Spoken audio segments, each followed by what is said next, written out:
Good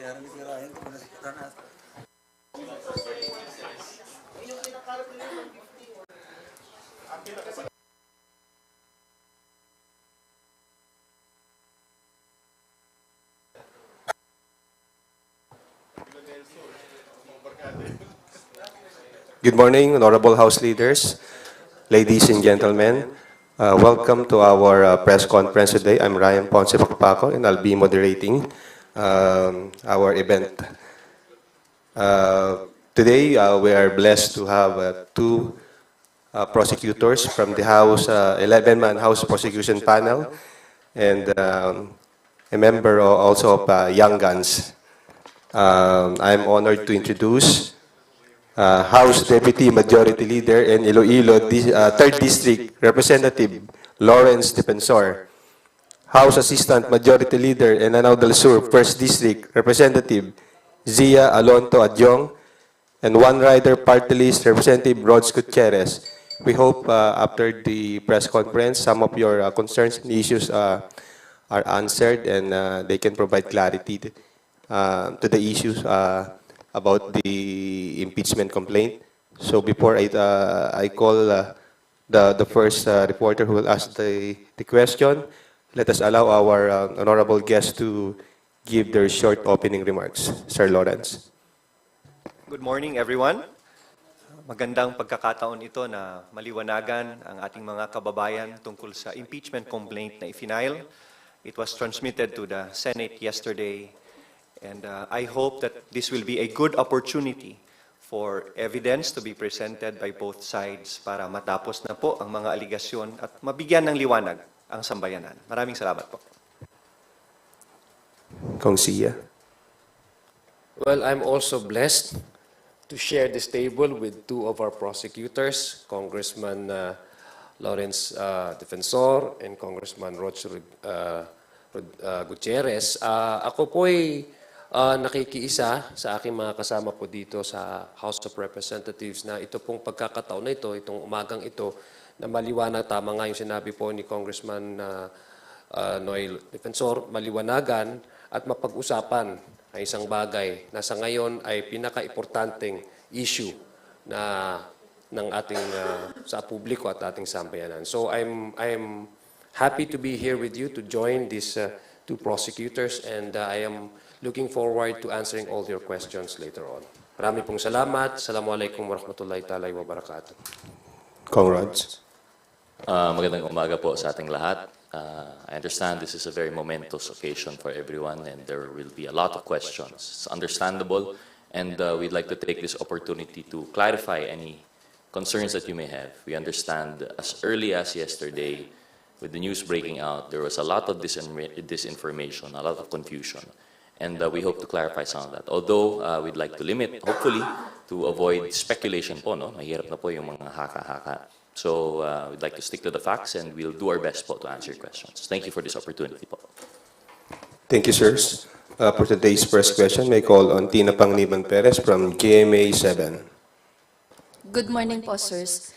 Senate President Chis Escudero said that Congress has to be in session for the senator judges to take their oath. So, ibig sabihin po, sa June pa po tayo mag-i-impeachment trial. Now, my question is primarily for the prosecutors po. How will that affect your preparations? Will there still be strategizing during the break? Also, hindi ko naman po sinasabing matatalo kayo, but what if one of the 11 prosecutors could not make it to the 20th Congress? Baka umabot sa 20th Congress yung trial. Also, is that possible that the trial will continue into the 20th Congress? For sure, and definitely, our preparation will continue. We will continue to strategize how to approach the trial. Magkakaroon po tayo ng information campaign din para sa ating mga kababayan para maintindihan nila ang proseso ng impeachment, to simplify it so that every citizen can understand the process. Igihan po natin, no, na planuhin ang bawat article of impeachment na malatag ng simple, klaro para sa sambayanan at sa mga magiging husgado sa Senado, while the impeachment complaint has been transmitted to the Senate. And the Constitution provides that once it has been received by the Secretary General of the Senate, trial should proceed forthwith.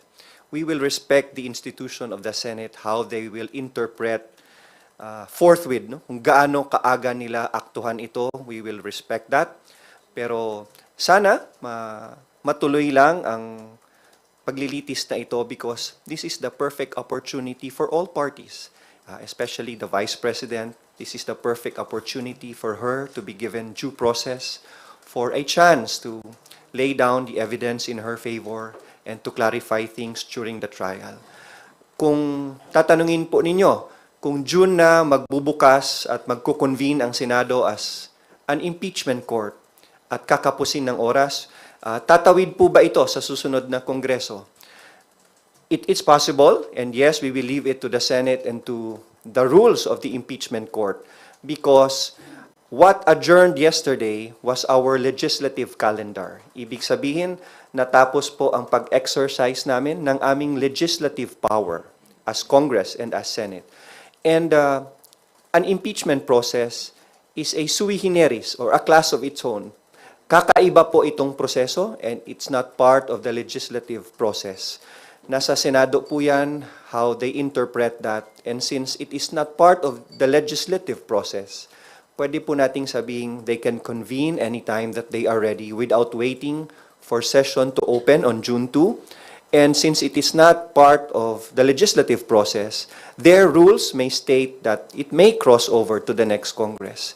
I heard the Senate President's interview earlier this morning, and he said that they will prepare first, and we respect that, and they have to update their own rules of impeachment, and we also respect that. So we leave it up to the Senate as a separate body and as an impartial body to be judges in the impeachment court, how they will proceed with the impeachment process. Raj? Sir, ay, sorry po. Baka lang gusto niyo nang sagutin, sir, yung what if one of the 11 or some of the 11 will not make it to the 20th? You want to answer? Sure. I believe po, like sinabi po ni Kong Noy, that would really depend on the Senate and their rules. But as far as I guess we understand that it's just a position that is elected, and should there be a change in the composition, because we have to understand the Senate is a continuing body. The House of Representatives is not. If ever we have a new composition of the 20th Congress, then I think they will just elect a new set of prosecutors, if ever. It does not stop the process. As Kong Noy mentioned, sui generis, this is a special instance of a constitutionally mandated function of Congress. So I think patuloy pa rin naman po yun. Tama si Congressman Rodriguez. And it would also depend on the Senate rules of impeachment. Kung meron po tayong isang kasamahan sa House of Representatives na hindi papalarin at hindi makakatuloy sa 20th Congress, if the Senate rules on impeachment will provide that private prosecutors can participate during the impeachment trial, then maybe they can continue as private prosecutors. So it would all depend on the impeachment court once they convene and they set forth their rules of impeachment. Dadagdag ko lang po no sa mga dalawang prosecutors po natin. I think the Constitution speaks about the Congress, the House of Representative tries, and then the conviction is on the Senate mandate po, no, according to Constitution. But sa pagkakaalam ko po, the process of the impeachment is not, it's not really tied up with particular members sitting in a particular Congresses. That's why it's very, kumbaga kung titingnan nyo po sa Constitution, it's the Congress. So meaning to say, it's the institution that tries and convicts. Number two, as far as the impeachment or the Senate convening into an impeachment court, tama nga po yung sinabi po ni Kong Noy at saka ni Kong Rog, that would depend on the rules that they would adopt. Because since magko-convene po sila sa impeachment court, nakita po natin during the time of former President Estrada and former Chief Justice Corona, they have adopted their own rules. So maybe that's the reason why Senator SP, Chis Escudero, is trying to convey to the public that they're preparing because they need to adopt first yung kanilang rules. Para sa amin po dito sa House of Representatives, we really respect the position of the Senate. As para naman po sa amin dito sa House of Representatives, we have established yung constitutional mandate po dahil may 30 complaints na binigay po sa atin dito. Pangalawa, yung urgency po ng complaint na ito, as long as we did our job and we have, we have showed to the people that indeed the issue on impeachment complaints that were transmitted or that was endorsed to us, yung tatlong complaint, were given primacy in credence and were given also their due value. So yun po yung ginawa natin dito. Pinakita lang po natin na when it comes to issue of impeachment, the dictation of the Constitution is of top priority of the legislators here in the 19th Congress. In addition lang po, no, Ma'am Tina, in addition also to the answer of Kong Noy in relation to the preparations of the House, as we mentioned, the House will not shy away from its constitutional duty. Verily, we have already initiated the impeachment complaint as mandated by the Constitution. And in addition to that, we will not shy away from the preparations too. As we speak, the House leadership is already preparing the impeachment secretariat. So we will be prepared if ever the Senate does indeed interpret that they could proceed with trial as early as March. We will be ready. If they decide that it will continue after June 2, well, we'll be even more ready. So yun na po siguro. Sir, follow-up ko lang po yung impeachment secretariat. Who will compose that and what will their duties be? To answer that po, no, it's still not clear. Of course, it's been a while, but the impeachment secretariat will cater to all the needs that the House would have in relation to the sui generis proceedings. So I think it would be from the top down regarding logistics, regarding support. It should be separate from the legislative function of the House. So that's all that we could say po siguro at this moment. Thank you po, sirs. Thank you, Tina. Let us move on to the next question from Net25, Big Sumintak.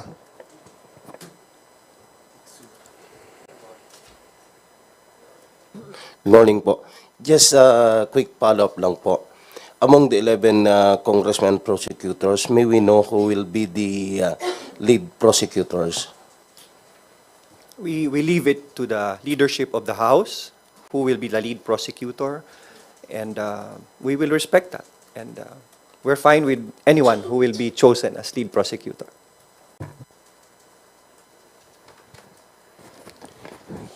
Thank you, Vic. Bibian Gulya from ABS-CBN. Good morning, Kongs. Tama po ba yung intindi ko sa mga answers ninyo kanina? Okay lang po sa inyo na June na mag-start after the elections yung trial. There's no call to hold the trial during the break? Since the Constitution provides that trial shall proceed forthwith, if we interpret forthwith, dapat po sana as soon as possible yon. But since the Senate is an independent body, and we respect their independence, being a bicameral legislature, we will leave that to the interpretation of the Senate. I will refuse to comment on how they should act because they will be judges in this impeachment trial.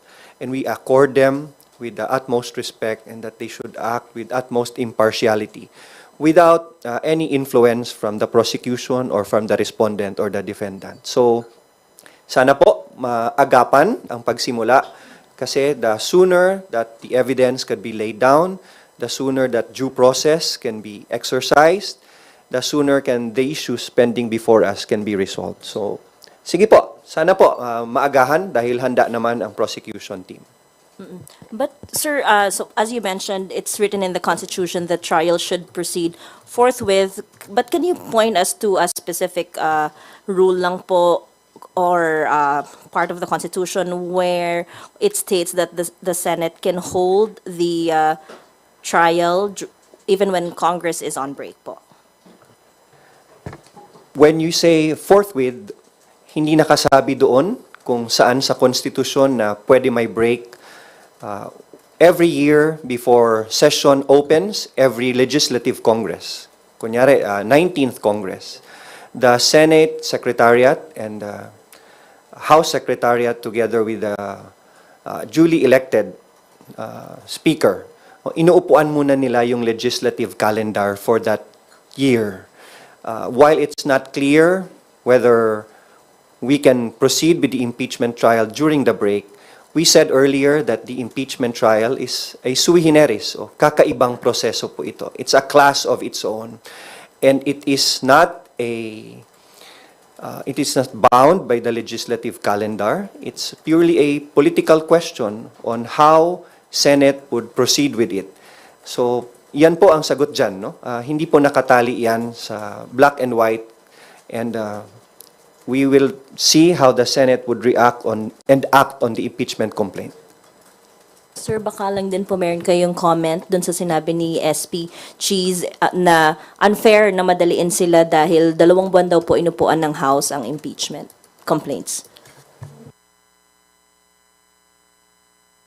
Well, again, we respect the position of the Senate President. In fact, it has been explained naman po ni Congressman Noy that they have their own rules. We don't want to at least influence the impartiality ng mga senator judges. We will just wait for the Senate to convene as an impeachment court. Sa amin po, as long as we have already relayed and we have displayed the urgency and the priority that we have established that these impeachment complaints should be given primacy and should given priority, it's up to the court, no, the impeachment court, the Senate. When will they convene as a impeachment court? So yun lang po yung amin. There's no prescriptive time naman po, prescriptive time na sinabi po sa Constitution that once it is filed, once it is transmitted to the Senate is bound to, for example, a certain number of days to convene as an impeachment court. So it's up to how the Senate will define and will act on the wordings of the Constitution na sinasabi po shall act forthwith. As far as we are concerned, we take that as immediate and urgent. Okay. Sir, doon naman sa mga prosecutors, paano po yung hatian, division of labor doon sa 7 articles of impeachment? Sinong congressman ang mag-handle ng specific articles po? As of the moment po, wala pa pong assignments po of which prosecutor will be handling which articles. I think there's something to be discussed further down as we form the full impeachment secretariat po. Your reaction din, sir, na parang yung ibang mga kamag-anak ng ibang senador ay hindi po pumirma doon sa impeachment complaints. Parang doon sa mga kamag-anak, 3 lang po yung pumirma. But most of them hindi po pumirma doon sa complaints. May implications po ba ito on the... Well, how would you interpret that? I hope you'd understand we'd refuse to comment on that po. Especially given that these are our colleagues and we respect their opinion, every representative has the right to conduct themselves as they see fit for their constituents. But one thing's for sure po, the numbers are very clear. This is more than 1/3 required. There is a supermajority, so to speak. Yun na po yung impeachment complaint po natin. Just to add, legally, it will not affect the impeachment complaint. It will not affect the impeachment trial. And the cold neutrality of an impartial judge by the Senate and the members of the Senate would be better preserved siguro kung may ganyan. I-add ko lang, it just goes to show na yung mga lumalabas po na mga fake news at mga rumors na merong sa pilitan, na merong nagkakaroon po ng pag-influensya sa ating mga miyembro, ito po yung nagpapatunay na ang bawat isa po sa amin ay nagdesisyon base ho doon sa kanilang pag-appreciate ng merits ng complaint na ito. Last na lang po. Your comment, sinabi raw po ni Duterte Youth Party List Chairman Ronald Cardema alleges funds for later release were promised to the 215 lawmakers who signed the 4th impeachment complaint against Vice President Duterte. Again, kaya po ang committee, ang TRICOM ay nagko-conduct po ng investigation at inquiry in aid of legislation dahil po precisely because of these rumors and this chismis and this fake news na lumalabas po doon sa ating lipunan. Wala pong katotohanan sa mga sinasabi na ganyan.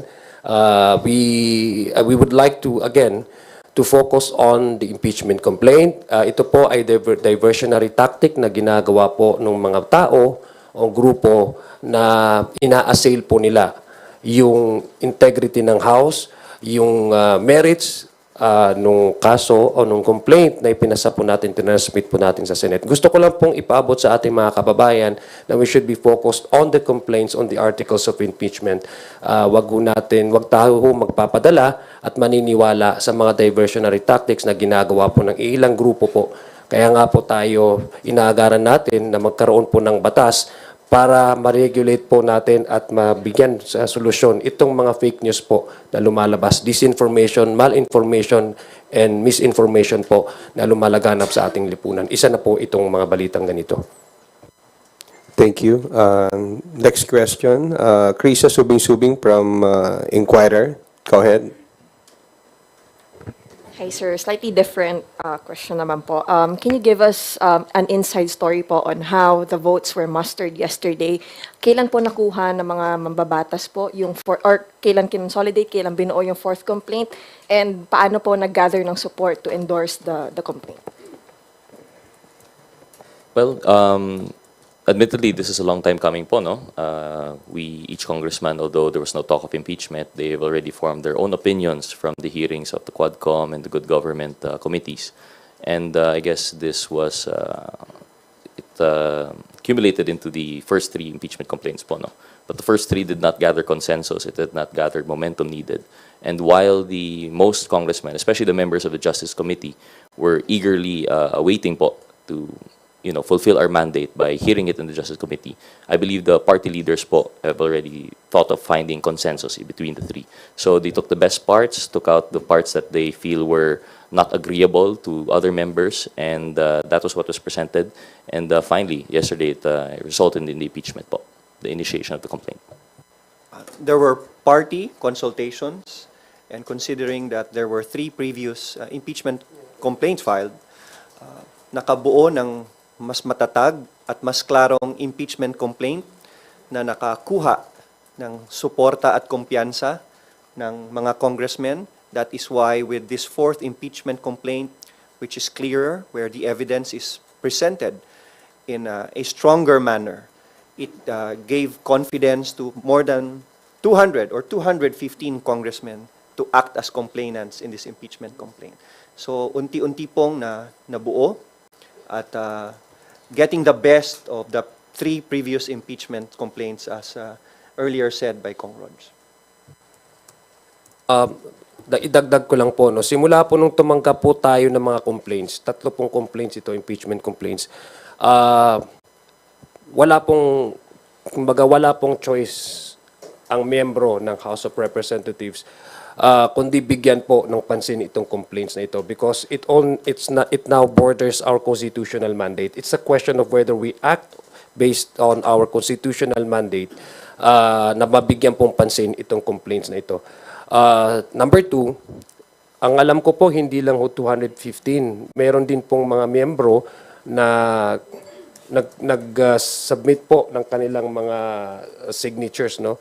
Kung titingnan po natin na nasa 225 na po kung di ako nagkakamali. But the signatures that appeared to be initially published in the media at saka yung nakalakap po natin ay 215. Those are the members who were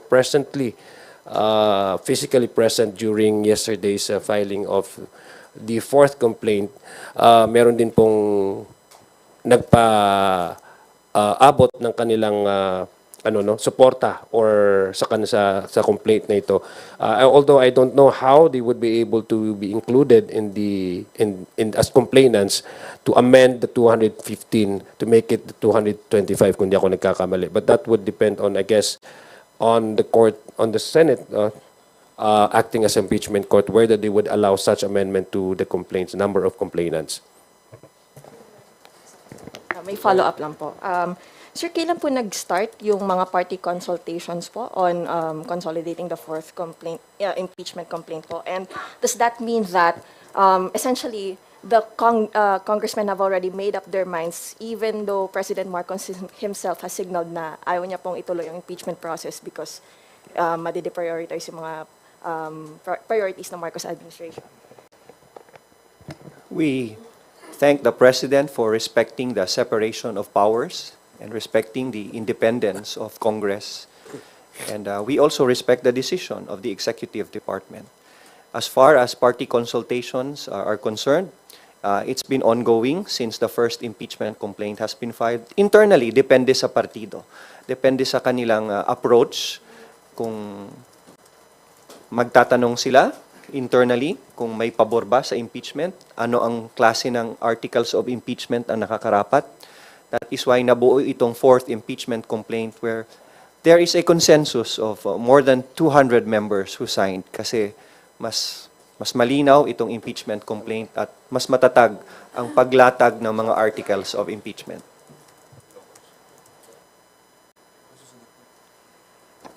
Thank you, Krisha. Next question from Billy Vegas of Abante Politico. Kung may mga kumakalat sa social media, may kapalit daw na ayuda yung pagpirma niyo sa impeachment.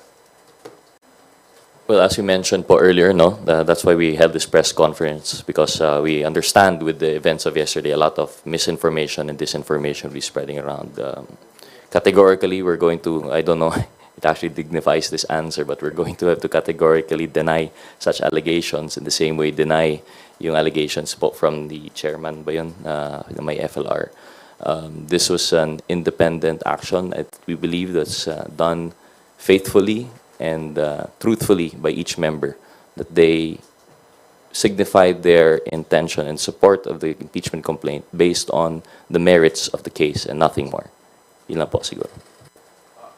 Just to add to that, no, ito po ay nagsimula na po ang smear campaign sa prosesong ito. Actually, ako personally, I actually expect that a lot of misinformation and fake news will be coming out, no, after the filing of the complaint, no. So ang gusto ko lang pong i-reiterate at panawagan sa ating mga kababayan, wag ho tayong madadala sa ganitong klaseng fake news. Kasi ito po ay paraan para ilihis kung ano po yung talagang merits nitong prosesong ito. Yung mga complaint po, meron pong betrayal of public trust, meron pong mismanagement and yung utilization ng pondo ng bayan, meron pong issue dito na whether as highest or second highest official of the land would be allowed to contract an assassin to kill a sitting president, the Speaker of the House, and the First Lady. Yun po yung mga nandoon sa articles of impeachment. So gusto ko lang pong ipanawagan sa ating mga kababayan, kung meron po tayong nababalitaan ganito, ito po ay mga diversionary tactics. Ililihis po nila yung attention natin doon po sa proseso and at the same time to smear, to degrade, and to put question in our mind na ito pong prosesong ito ay hindi tama.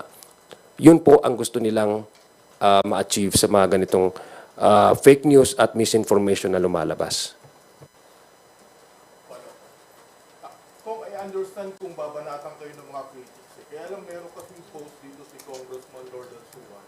Ang sabi niya, to my supporters, I know you stand with me. Rest assured the ayuda is coming. Well, yes, kanina pang umaga nakausap po namin si Congressman Lord Suwan. Unang-una po, dinideny po niya categorically na hindi po yan totoo. Isa po yan sa paraan na sinasabi ko nga mga fake news. In fact, I would personally expect na meron pong lalabas din na mga balita tungkol sa akin. So ito po, sabi ko nga po, simula po nung nagkaroon tayo ng impeachment process, unti-unti pong lumalabas ito na pinipreempt nila po yung magiging resulta nito at dinilihis po nila yung atensyon ng ating taong bayan. I would personally say that Congressman Lord Suwan is one of the most decent members of the House of Representatives. Hindi po niya ugali na kung basta-basta lang siya maglalabas ng ganong klaseng information na alam naman po niya na po pwedeng makasira sa kanya. Number two, wala pong katotohanan yan, yung mga ganyang balita na meron pong ayuda na kapalit. Ito po ay isang constitutional obligation na binigay po sa amin ng Constitution.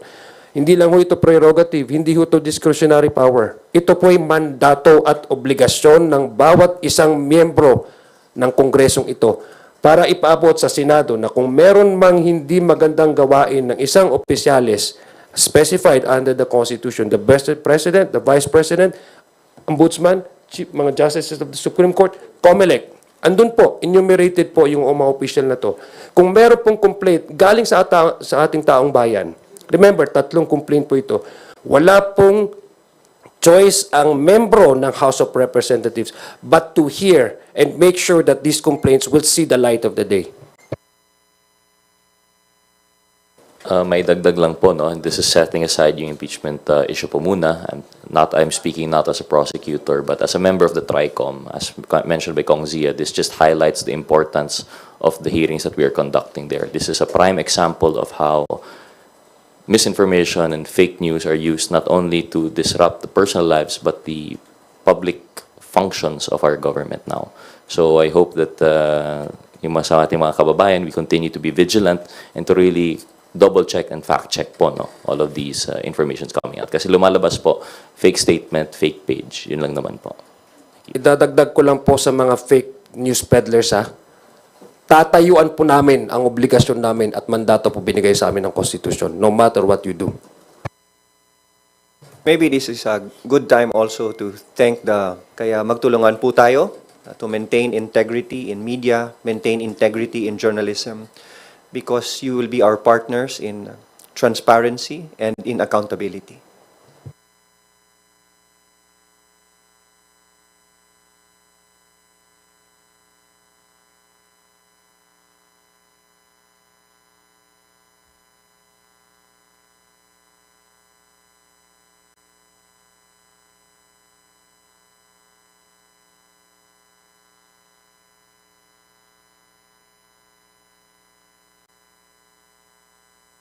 Again, gusto lang ho namin balikan yung sinabi po ni Congressman Noy Defensor, no?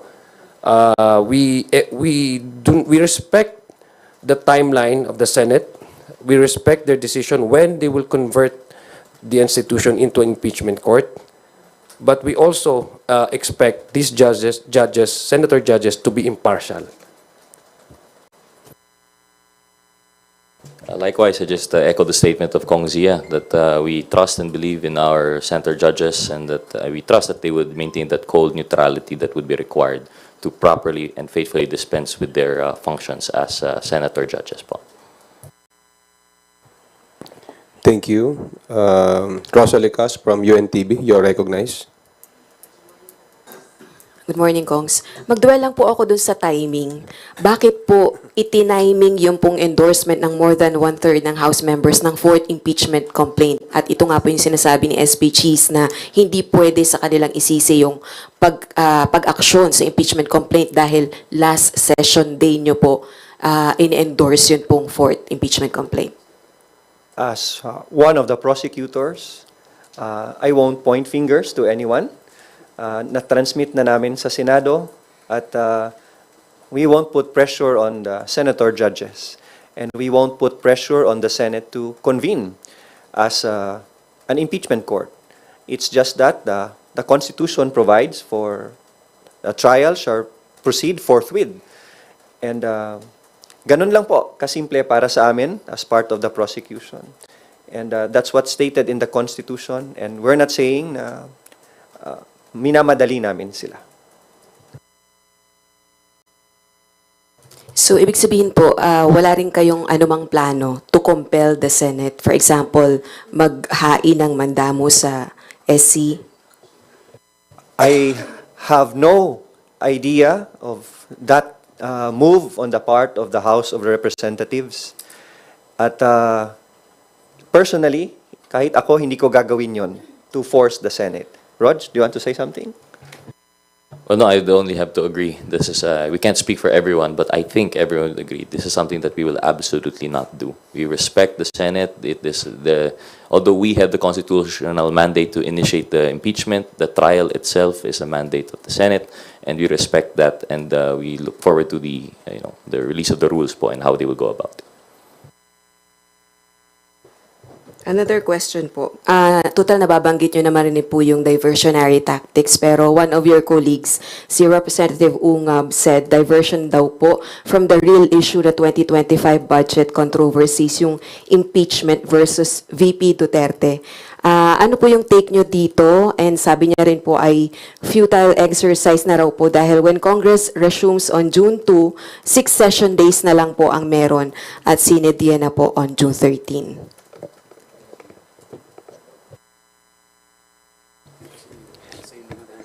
Congressman Sid Ungab is one of my most respected colleagues in 18th and 19th Congress. This is not a diversionary tactic to avoid any issue. We continue to urge those who want to investigate other matters regarding Congress and the budget. In fact, there are pending cases before the Supreme Court regarding the constitutionality of the budget. We are doing our constitutional mandate to act on the impeachment complaints. And we are also very careful that we will be acting on the proper, the appropriate, and the strongest complaint before we transmit that to the Senate. And since 215 members have already signed, it only goes to show that the confidence of the members of Congress in this impeachment complaint is very strong. So patuloy lang po ang pag-iimbestiga ng ibang bagay at ng ibang tao. At we will continue to do our duty as prosecutors and as Congress. Dadagdag ko lang po, no? When a public official became true to what he or she yung acting on the oath that he or she takes, that's not diversionary tactics. That is expected of him and maintaining and upholding the rule of law. Alam po natin dito na merong complaint na prior to the the second mode, I guess, ang ginawa po natin yesterday. I think that's the third mode, no? When we gathered all the signatures, no, yung 1/3 na signatures, it's not really diversionary tactic. It's acting on these complaints and upholding what is given to us as part of our obligation by the constitutions. It's not really.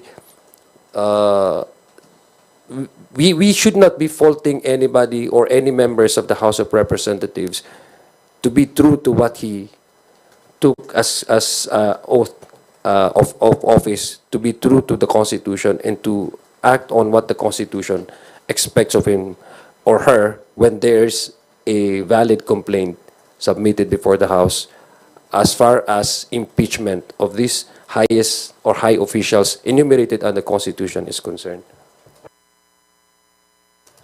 Last follow-up na lang po. Nagkaroon ba ng chance yun pong 215 na mambabatas na pag-aralan po yung fourth impeachment complaint? Kasi we understand kahapon lang po sila pumirma, kahapon lang din po sila nanumpa. Tama po ba? They sworn tungkol dun sa impeachment complaint. Dahil meron din pong allegation si Representative Pulong Duterte na ni-railroad po yung impeachment against VP Duterte. Nabigyan sila ng kopya, nabasa nila yung impeachment complaint bago sila pumirma. In addition lang po, no, as Kong Noy mentioned, there was also party consultation, so they were actually part of the crafting of the complaint. So from the start to the finish po, our members have been informed.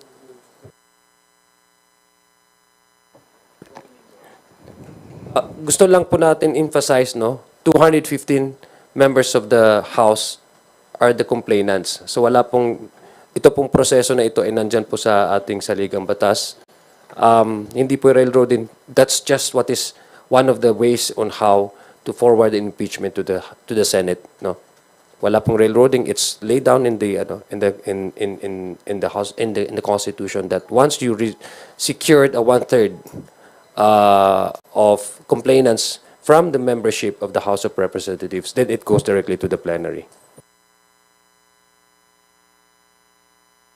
Thank you. We will take a question now from Marian Enriquez of TV5. Good morning po.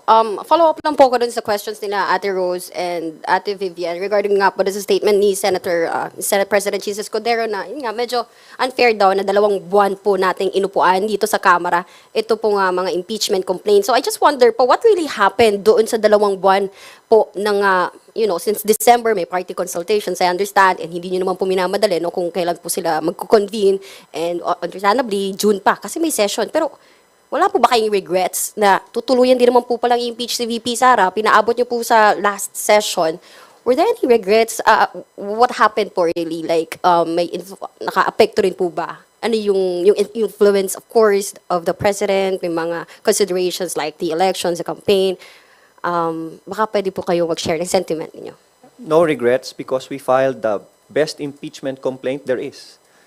And we leave it to the Senate for them to study it, for them to prepare their rules, update their rules of procedure for the impeachment trial, and we leave it to each and every senator to study the impeachment complaint and the articles of impeachment. Kaya po sinasabi namin na kahit tumagal sa amin, ay nabigyan naman ng panahon ng mga partido na magkonsulta at magsuri, and we will give that same opportunity to the senator judges once they convene as the impeachment court. It's just that it's the Constitution, not Congress, who says that trial shall proceed forthwith. That is why when the Senate President said that we will study the complaint, we will update our rules, and we will prepare, we will respect that. I agree po with Kong Noy, and in addition po, no, I just think the personal opinion po, I can't speak for everyone, but I think that the Congress is just trying to stick to its duty, constitutional mandate, in that it is the initiation of the complaint is lodged with Congress. We want to come up with the best complaint possible.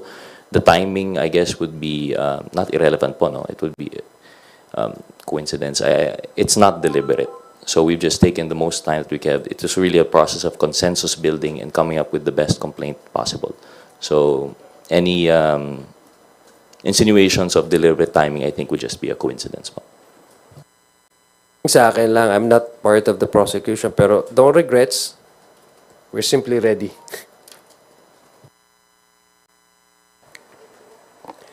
Thank you. Dwight Dilon from Rappler. Hello po, good morning po. Just more on the inside story of what happened. Sino po yung nag-coordinate nung caucus kahapon? Tapos paano na-coordinate yung meeting na yun? The party leaders. And also po pala, who drafted or who helped draft the complaint, the fourth complaint? Unfortunately, I won't be able to answer fully po, no? But from our understanding with the same parties, it would be our party leaders po. For example, in my case, I was contacted by the PCFI. So I think it's the same po with all of our other members. So the answer would lie with them po. Okay po. And what was the prevailing sentiment among lawmakers who did not sign? I understand you can't speak for, let's say, the people who are closely allied with the Dutertes who have been vocal for a few months now about against impeachment. Pero sa lakas, there were at least a dozen lawmakers who did not sign the impeachment. Sa NUP, I think there are some. Sa PCFI, parang mas mixed yung division between people who signed and did not sign. Ano po yung prevailing sentiment? Bakit hindi nila pinirmahan? Were they taking into consideration kung the coming elections? Dahil, syempre, there's a possibility of upsetting the Duterte base. Well, first of all, for those who did not sign, it did not affect or it will not affect their standing as members. Wala kaming masabing masama sa kanila. Maybe it's safe to say that for those who did not sign, there are personal dynamics within their jurisdiction kung bakit hindi sila makasign. Maybe there are personal relations that they took into consideration whether they will sign or not. And we respect that. Marami kaming pumirma, marami din naman silang hindi pumirma. Kaya masasabi mong walang pilitan at walang regret ang hindi pumirma, wala ring regret ang pumirma. Naging factor po ba yung INC block vote kasi last month po they held a rally opposing the impeachment of the Vice President? In all our districts, especially sa party list kasi national ang kanilang coverage, we will continue to serve as members of the House. We will continue to provide service and assistance as government officials to every Filipino, whether they are Catholic, they are INC, whether they are from Mindanao, Visayas, or Luzon. Personally, it did not affect para sa amin. This is a judgment call as part of the House of Representatives, as lawyers, that there are serious and grave grounds to consider an impeachment trial. Kaya po pumirma ako. It's part of my duty to participate in an impeachment trial where there is a clear violation of the provisions of the Constitution, especially if there is betrayal of public trust and high crimes. Kaya yun lang po ang naging konsiderasyon and nothing else. And last na lang po from my end, why risk the possibility of being challenged at the Supreme Court? Especially since, while you have this view that the the Senate can conduct a trial on break, it's not like a universal view. Of course, that will be, the Duterte camp might exhaust all possible avenues to delay the trial, kakatok sila sa Supreme Court. Why did you not siguro wait until next Congress na lang bago i-initiate yung impeachment complaint? Why is this so urgent? I have been part of the Committee on Constitutional Amendments since my very first day in Congress. And every opportunity for Congress or Senate to elevate an issue to the Supreme Court gives us more clarity when the Supreme Court interprets the Constitution, not only in amending the Constitution, but in interpreting impeachment proceedings under the Constitution. If this move by the House of Representatives to file the impeachment complaint and transmit it to the Senate and see if it can pursue an impeachment trial even during the break, if this will be challenged before the Supreme Court, we welcome it, so we will settle this issue once and for all. From my end, no, this legal recourse available to the other parties should not be a deterrent for the House to act on its constitutional mandate. So, yun po yung aking palagay na hindi po, sabi nga po ni Congressman Noy Defensor, na if there are high crimes, violations, especially kung yung first three articles, culpable betrayal of public trust, culpable violations of the violation of the Constitution, these are high crimes. I think, tapos couple that with an actual complaint submitted and endorsed by members of this House, I think the House should not be tied up with how the other parties would, as a matter of legal recourse available to them, na tied up kami doon sa magiging response ng other parties. So, focus lang po ang House of Representatives doon sa pagbibigay liwanag at pagbibigay diin at pagbibigay primacy consideration doon po sa mga final na mga impeachment complaint dito po sa House of Representatives. Just to add lang po, no, and I agree with si Kong Noy, just to reiterate, the timing is a consequence of consensus building and building a proper case that most congressmen would see fit to be filed as a basis of the impeachment complaint. That the timing now would lend itself vulnerable to any challenge. I agree 100% fully with Kong Noy.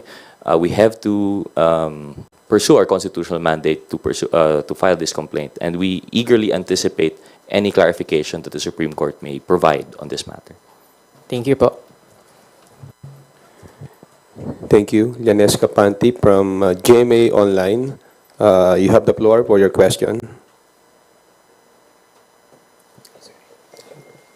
Hello, sir. Good morning po. You mentioned po kanina this impeachment complaint is a long time coming.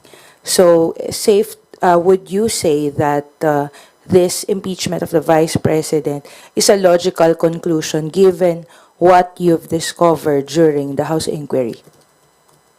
Personally po, no, I can't speak for everyone else, but I believe I mentioned that it's a long time coming. We all had our own personal opinions that came out of, for example, in Quad Committee and the Good Governance committees. But personally, as an active member of those committees, I feel that this is culmination and vindication of the findings that we have had there. I guess this is a logical conclusion of what we have been discussed during those previous committee hearings, that the end result would be the actual filing of the impeachment complaint. This is also a logical conclusion of the actuations of the Vice President herself. Nobody told her to go live on video and say that she has contracted somebody to kill the President. the wife of the President, and the Speaker of the House of Representatives. That is a direct threat to the life of the Chief Executive, the Commander-in-Chief of the Armed Forces, as well as the House of Representatives, the Speaker of the House of Representatives. So clearly, as a Vice President, you do not do that to the President if you are to succeed, if that happens.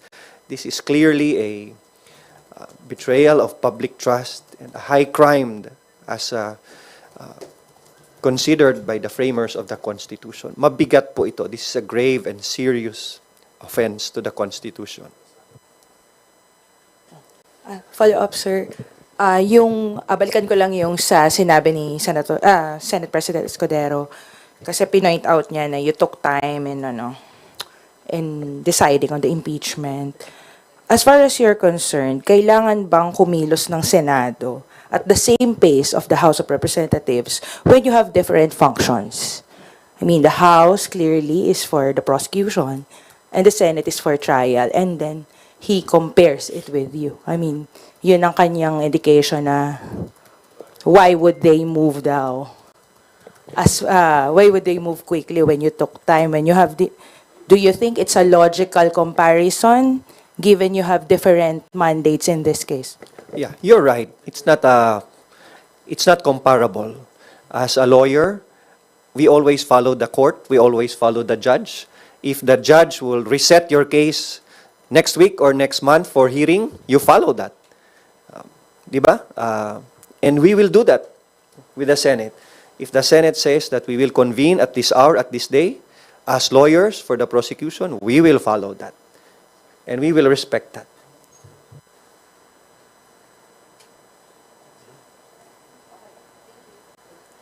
Thank you.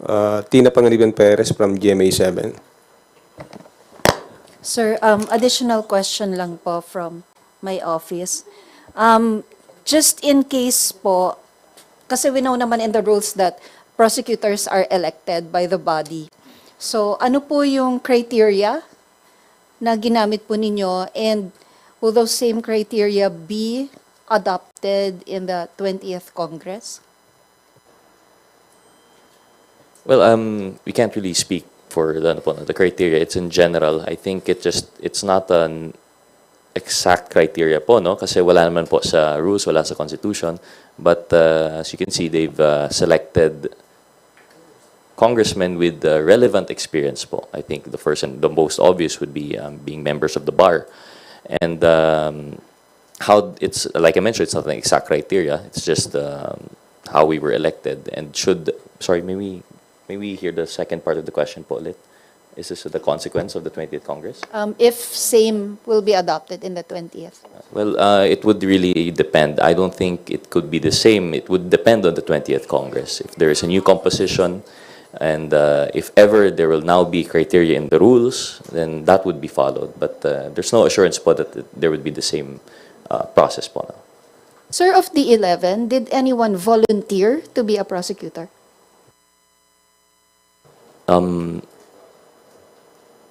To volunteer, none that I know of, none that stepped forward. We were elected by our peers, and we accepted it as our constitutional duty. But again, I cannot speak for the other prosecutors. I'm only assuming that the experience would be the same as mine. Idadagdag ko lang po, no, kasi siyempre, alam ko po itong dalawang kasama ko dito, isa sila sa mga humble na mga members po ng House. Ang nabuo po na prosecutor, lahat po magagaling, ang mga abogado na mga miyembro ng House. Ito po sa mga prosecution team, ang gagaling po nila ng mga litigator. Yun lang po. Kasi alam ko hindi nila sasabihin yun. Thank you. Let's call on Red Mendoza from Manila Times. Hi po. I know na medyo mabibigat yung mga tanong ko. First off, kasi I know that the Dutertes are very, very much popular, and they still are very much popular. So, of course, it's election time, 2025, especially malapit na yung campaign season, and I'm seeing posts on social media na yung ilang mga pumirma ng impeachment complaint, tinatanggalan na yung mga mukha nila sa mga posters nila dahil sa galit nila sa impeachment. There is a considerable blowback against doon sa mga pumirma, doon sa mga prosecutors and all. So, do you, in your opinion po ba, kayo mga pumirma, would it affect your electoral chances sa 2025 election given na the people still support the Dutertes and of course, sa inyo may mga kalaban na pwedeng gamitin yung mga kalaban ninyo as a leverage against your bids? Well, if someone from Mindanao, alam ko po yan. Naintindihan ko, hindi ko lang ho naintindihan, nararamdaman ko po. Pero tama po yun, being once you're elected to an office, you are expected, not only by the Constitution, by the people to act on a certain ways. No? Kailangan, you have to maintain and uphold the integrity of your office. And similarly, we expect our fellow public servants to do the same. Ito pong sa impeachment case na ito, nasabi po kanina ni Boss Noy, that there are serious offenses, high crimes committed by a certain, by the Vice President. So we cannot turn blind eye and be more concerned about the possible backlash that it may cost us politically. Of course, that's a consideration. Sino ba naman po ang hindi nag-iisip ng ganun? But this is already an issue of being a public servant. Secondary line yung pagiging politician. It's a value judgment call, sabi nga ni na paano mo ihaharap ang sarili mo sa mga tao na sasabihin mong bawal ang mag-threat sa kapwa-tao. Much more kung isang sitting presidente. Paano mo ihaharap ang sarili mo at sabihin mo na dapat walang korupsyon sa bansa? Paano mo ihaharap ang sarili mo na bawal mag-bribe sa tulad nating kawani ng gobyerno kasi gusto lang natin makuha kung ano ang ninanais nating resulta?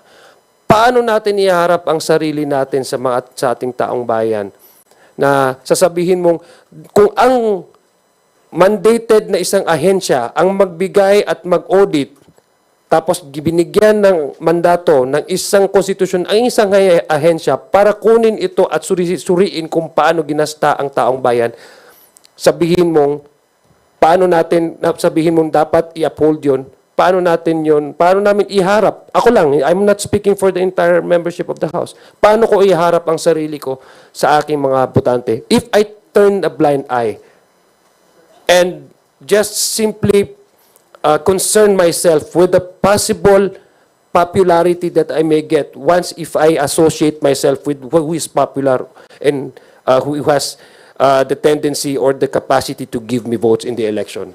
Hindi naman ho maganda sa isang serbisyo publiko na for the 3 years being a congressman na naelekta sa opisina na yun, na nagsumpa ka sa saligang batas, harap ng tao at harap ng Diyos, na itong mga ethics na dapat sundin ng isang serbisyo publiko ay babaliwalain mo lang just because you are more concerned of the popularity that you may get or the votes that you may get. Paano ho namin para sa akin, paano ko po iharap ang sarili ko sa aking mga botante if I turn blind eye on these high crimes that were committed blatantly under the sun, no? Kumbaga parang so much blatantly that we cannot even ignore to a point that I can no longer turn a blind eye on these allegations and just simply brush it off simply because I am from Mindanao. I think it's time for us to be more circumspect in really trying to approach the issue when it comes to a certain area na sasabihin natin na hindi to pwedeng gawin ng isang publiko na ang magiging basis natin yung pagiging Pilipino natin rather than yung pagiging regionalistic po natin. I think it's high time that we should approach the issue based on our being patriotic as not just as a public servant but as a Filipino because we are all of us are expected to uphold the Constitution and it's our civic duty to promote yung decency in public office. Kong Lawrence. There certainly will be consequences to every elective official. But if I did not sign this impeachment complaint, and if I did not accept the election as prosecutor, coming from Iloilo, there will be far bigger and worse consequences if I turn my back on violations of the Constitution and I will not do my constitutional duty to prosecute it. Congrats. That is a political question, and we will see the results in the May 2025 elections. And that is the right, sacred right of every Filipino people to decide who their representatives will be. But insofar as we're concerned with the constitutional duty to pursue this impeachment complaint, we will do our duty without fear or favor, not to be decided by popularity, but to side with truth and justice. Yun lang po. Last na lang po on my end. Kasi you said, Kong Lawrence, na you're going to do information campaign sa grassroots. Are you going to use the campaign, the local election campaign to siguro push the people na ito yung decision namin na in-impeach si VP Sara, ito yung naging decision namin, ito yung facts, ito yung naging articles of impeachment. Are you going to use that as possible campaign material po ba when the local campaign begins in March? Not necessarily campaign material, but I have a platform since it's election, and it's my duty to educate my voters, my citizens in my district, to understand what the impeachment is about and what are the allegations all about. It's their duty to understand that there is a constitution and there are limits to what elective officials can do and not do under the Constitution. So, isasama ko po yan. Bakit nangyayari ito? Ano ang dapat nating gawin? At intindihin nyo kasi tuwing bumoboto kayo, kada eleksyon, yung mga opisyal na nakaupo, dapat magsilbi yan sang-ayon sa ating konstitusyon. Dapat alalahanin nila na ang pwesto nila sa gobyerno ay utang na loob nila sa tao. And it's not a cause for them to abuse their power when they're in government. Okay na po. Ano lang po, kasi of course, are you going to use the local campaign to, kasi nga sabi ni Kong Lawrence, you're going to do an information campaign. So, are you going to inform the public regarding the articles of impeachment, siguro as part na rin ng kampanya? Well, I think they deserve also. It's not a matter of us educating them. They deserve to know. In addition to that lang po, I don't think it would be using the campaign. I think our constituents themselves will be asking us. Sila na magvo-volunteer ng question. There is a lot of confusion and they would like to understand the reasoning for our actions here in Congress. And we will deliver. We will answer those questions and hopefully it will enlighten po our constituents. Thank you for this press conference because this is part of the information dissemination to the public and to all Filipinos na maintindihan nila ang proseso ng impeachment at bakit nangyayari ito. Okay, thank you. Thank you, Red. The next question will come from Gab Lalu of Inquirer Online. Sir, short lang. Kapag pinayagan kayo ng Senate na kumuha ng private prosecutor, kukuha po ba kayo? And meron na bang options or premature pa? Yeah. We will sit down first internally, and if the rules provide, then we'll let the leadership or the lead prosecutor decide on that. Rog, tama? I agree fully. As we mentioned, we don't have any formal structure yet, but everything, as soon as we have information, we'll be sure to let you know.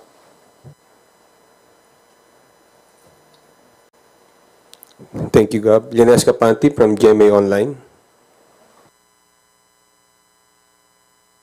Kalimutan ko kanina. Sir, may appeal lang from the Makabayan block and yun, they are one of the complainants.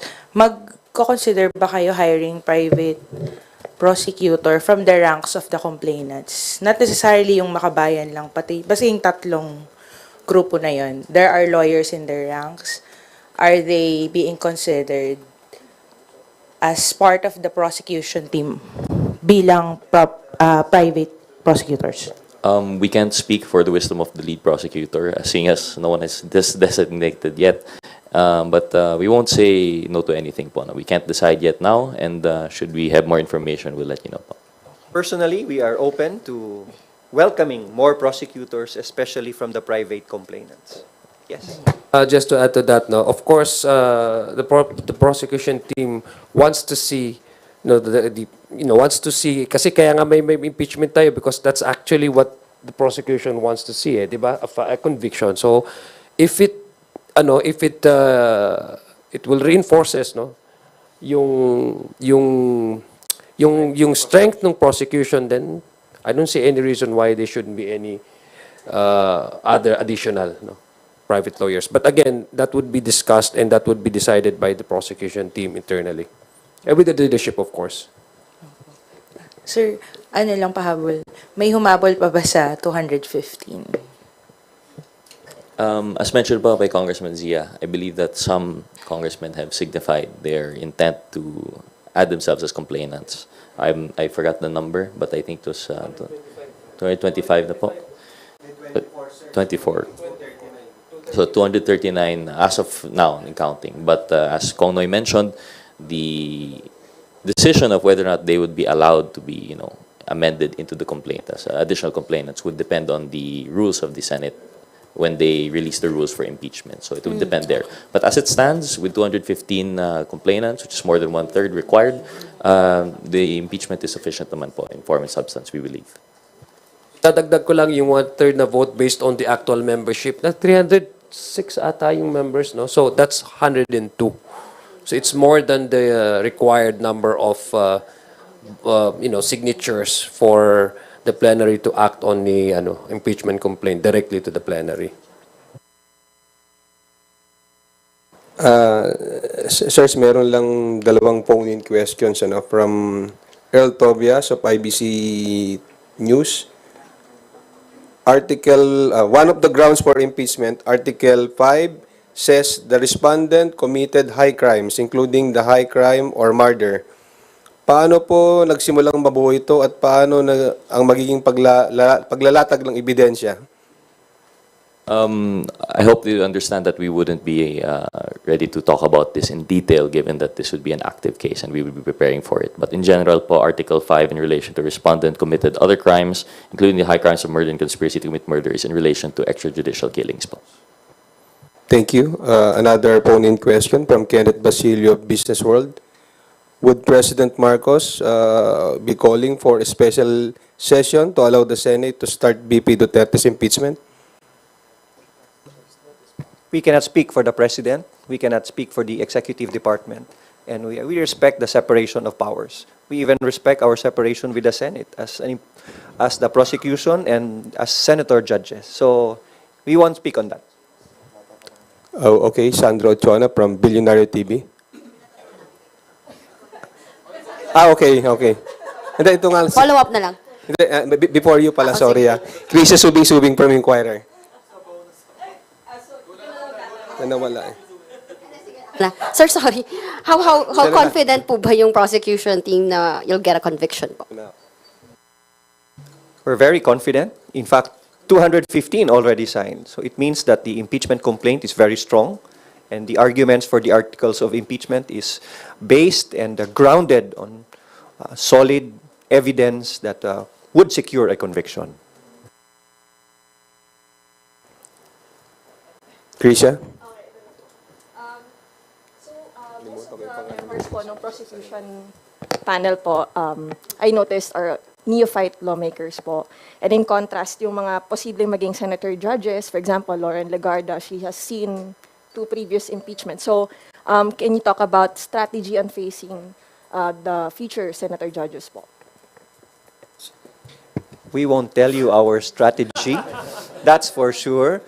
But during the course of our preparation, we will update you. But certainly, there will be strategizing, but I won't tell you about it. Thank you, Krisha. Janelle Subing from Inquirer. Okay, guys, for today's last question, we call on Mela Lismoras from PTV4. Hi, good morning, Kongs. Isa lang naman po itanong ko. Kahapon kasi sa plenary session, sinabi nga ni Speaker Romualdez, as the 19th Congress nears its conclusion, let it be clear our commitment does not wane with time. It strengthens, it sharpens. Marami na tayong nagawa, pero hindi pa tapos yung ating mission. Just lalo na yung mga kababayan natin nakaabang yung sa mga hearings, sa mga bills dito sa House, ano po yung mga ine-expect pa ng, ano pa yung mga pwedeng expect ng ating mga kababayan bago matapos yung 19th Congress? Kasi we understand meron pa tayong fake news hearing, meron pang murang pagkain super committee, yung wage hike bill nasa second reading pa lang. Ano po yung mga pwedeng asahan ng ating mga kababayan, yung commitment pa ng Kamara hanggang bago nga po magtapos yung 19th Congress? Yes, patuloy-tuloy pa rin po yung ating mga committee hearings. No? Alam ko on recess tayo pero may mga pending legislation po pa po na considered to be priority ng ating leadership. So tuloy-tuloy na po yan. Tama po yung sinabi mo. Andyan din po yung TRICOM. I think hindi ako nagkakamali, magkakaroon din po ng follow-up hearings ang TRICOM, maybe ang Quad, magkakaroon din po ng succeeding hearings no, while on break. Pangalawa, yung tanong niyo po kanina, do we expect na ano? Unang-una, we have already delivered 100% yung mga nasa LEDAC priorities. So ito po yung kaya nga po tayo ngayon we have more time to conduct investigation in aid of legislation to mga inquiries because we have already fulfilled and delivered the LEDAC priorities, no, as indicated doon sa mga priorities po ng ating administration. So of course, while on break, magkakaroon din, expect po na mayroon pong mga hearings na ano. So marami po kung kayong trabaho, House Media Corps. So marami po tayong gagawin pa. So just in addition lang po, no, I mean, I think Kong Zia summarized it well. There was plenty of action that would allow the committee chairman to have their hearings during the break. And I think, although I think it was already briefly mentioned by Kong Zia, contrary to popular belief, Quadcom is not meant for persecution. Tuloy pa rin po yung ating inquiry. I believe last time we're picking up from yung investigation into yung TARA system, yung sa BOC. We also have further investigation into yung drug syndicates that were in relation to the BOC, yung smuggling. And of course, we also have yung TRICOM, which only was organized last week. So we hope that we could still pursue this. I understand Chair Ace is very enthusiastic about this. Of course, it's headed by Chair Dan, though. So Chair Ace as yung sa privilege speech, and then si Chair Dan as yung lead chairman for that committee. And of course, I believe the Murang Pagkain Super Committee, as you mentioned, will also be pursuing further investigations po into yung how we could lower yung food prices. So tuloy pa rin po ang trabaho ng Kongreso in spite of although popular belief daw is pag election wala na po, that is not true. We will continue to pursue our duty, both legislative and constitutional. So yun po.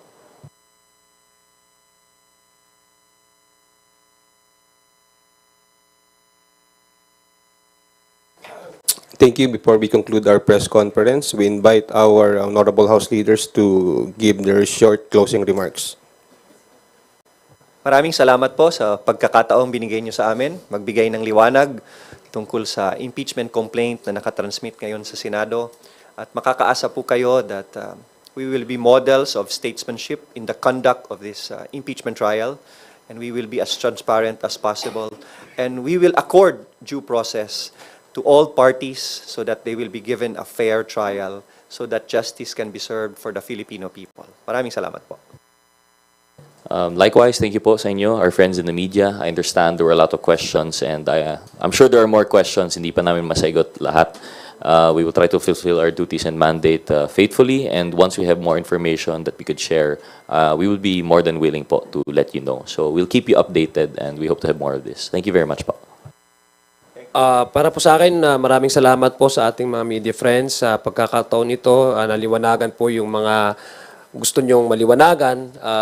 Sana po ay nakapagbigay kami ng mga information at mga update po sa inyo para po mas mapaganda at mas maliwanag itong usapin na ito ng impeachment po. So ako po ay masaya dahil kasama ko po itong dalawang prosecutors na ito, mga magigiting, mga gandang lalaki, mga galing na mga miyembro po ng House. Again, we thank you, House, our media friends, our media partners. We thank you for your time, and we hope that we can engage with you more as we go along with this impeachment process. Marami pong salamat. Magandang hapon po sa ating lahat. Assalamualaikum warahmatullahi ta'ala wabarakatuh. Thank you, Deputy Majority Leader Lawrence Defensor, and One Rider Party List Representative Ros Gutierrez, who are both members of the 11-man House Prosecution Panel, and House Assistant Majority Leader Zia Alonto Adjong for joining us today. To everyone, magandang tanghali, maraming salamat po. At sa mga ko-cover ng national campaign, ingat po tayong lahat.